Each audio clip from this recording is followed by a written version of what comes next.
Hello, brothers and sisters. In terms of kind of going through the end time signs, other than what I've been telling you about the Middle East and everything else I've told you, it comes down to personal. So, obviously, in full disclosure, things happen for a reason. And if I was the omnipotent creator, I'd want to test my creation to make sure that what I generated was exactly what I wanted. So, this year, the day before Easter, kind of felt something was wrong. My brother passed away.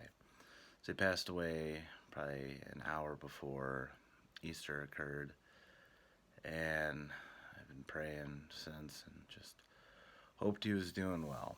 And last Thursday, the 12th, ended up finding, well, not me, my daughter was out running in the front yard and found a DVD.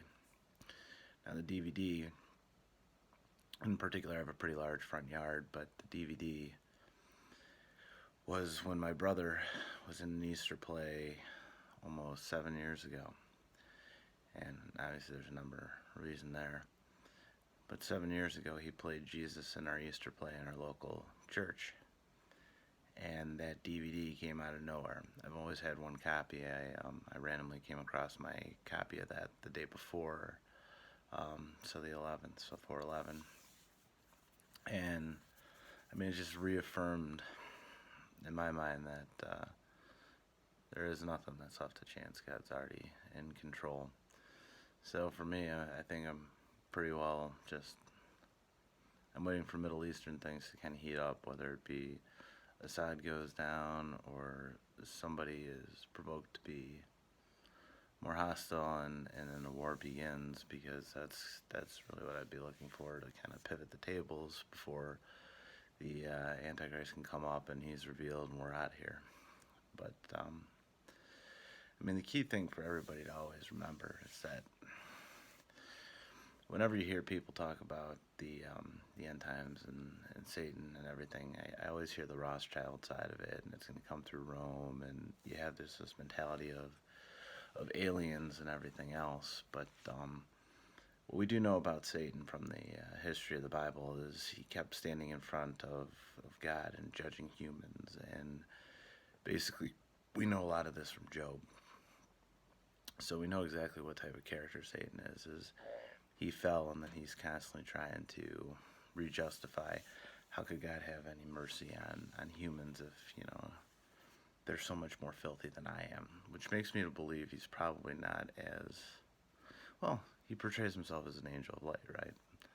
He's not going to be as dark and decrepit as a lot of us are probably thinking in our heads. And when you start reiterating it, there are signs and everything that come one way or another, and I can see certain things happening, but I do know at the end of the day, the false religion out there is Islam, and they take all the Old Testament prophets and basically they spin a God of mercy, a God who began in Genesis, being with Adam in creation and helping name animals and tending to his garden and giving him eternal life, to the spin of what we're at now. And the God of Islam is a God of submission. It's a lie. It's, well, we'll deceive the infidels and we'll do this, that, and the other. The only person who'd lie to get to where they need to go would be Satan.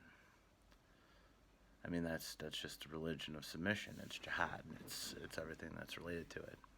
I'm not saying people who are Islamic are bad, but unfortunately, you're probably going to have more bad apples than good apples. But unfortunately, we also have the same thing in the Christian religion. We become a religion of, I call it Christian Essenes, Christian,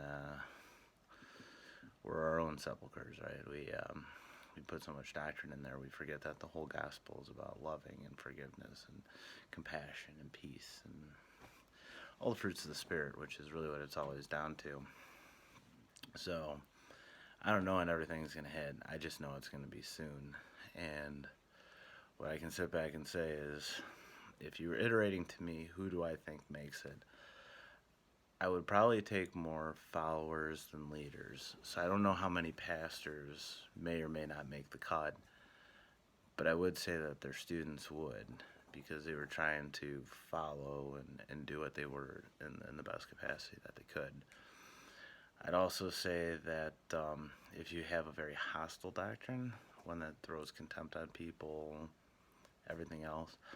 I mean, I've seen it with some of the Baptist conventions in the South where, you know, you have sexual sin being to the point where people are beating the crap out of each other in a bathroom. I mean, that's not Christian in any way, shape, or form.